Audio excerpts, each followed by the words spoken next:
How would you describe the RN's current strategy of keeping Trump at arm's length while appealing to his supporters? The best way I could describe it is by looking at geopolitics of it. The US, in terms of national security and geopolitics, the biggest threat is China. While in Europe, it's Russia. And there is no reason for it. I don't believe Russia is the greatest threat to Europe personally, but it becomes such a idea with the public that now people in politics, they feel if they go against it, they would lose votes. The other thing, the second highest on the US agenda in terms of national security threat is Iran going nuclear, Iran becoming a nuclear power. While in Europe, amazingly, the second biggest threat, they considered actions of Israel in Gaza. They find that as the biggest national security to European.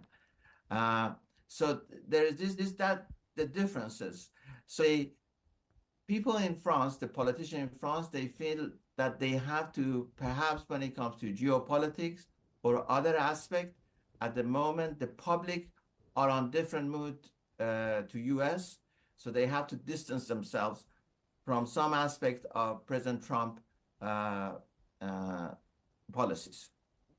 Why do they have to distance themselves, sir? Then we go back again. If, for example, the far right starts talking about Russia is not a threat to Europe, they may lose votes, because 70% of the media in Europe is controlled by the left of politics. And to left of politics, Russia is the greatest threat. Why Russia is the greatest threat? Because they find Russia today is very capitalist. And they want Russia to go back to be the Soviet Union. That's what the people in the left of Europe like to see Russia be. So they find Putin as a traitor, as a betrayal of socialist value in Russia. And that's why they campaign so much against Putin. And so then again, it comes down to bread and butter of elections. You need votes. And you cannot fight every battles. Some battles, you try to not fight them, but avoid them. So this issue of geopolitics, they avoid that. There is also one other thing I have to say. There's a big difference between far right or the right in Europe and the right in US. The right in US is intellectually very bright and intellectually very aware of international trade and economy.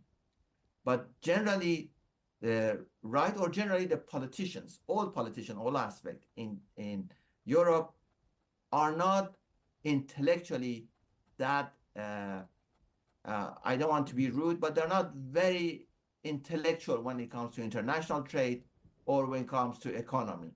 As we have seen them continuously, they have been failing, whether it's on international trade or a global geopolitics. Sir, what prompted Marie Le Pen's cooler tone toward Trump compared with her early enthusiasm in 2016? Well, the problem is Marie Le Pen is not a businessman. It is not a business person. Is not a successful business person.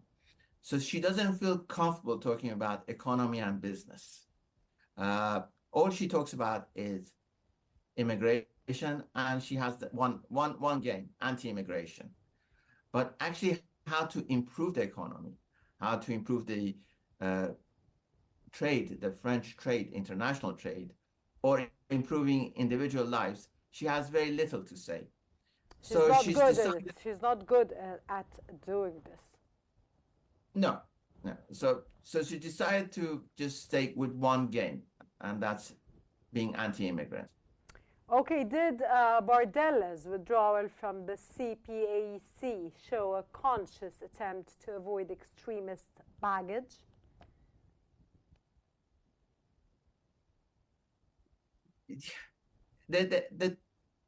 whether you have to have ideas, you have to, we're drawing from this and this doesn't work. Unless you believe that the first line of defense is economy, regardless of what you do.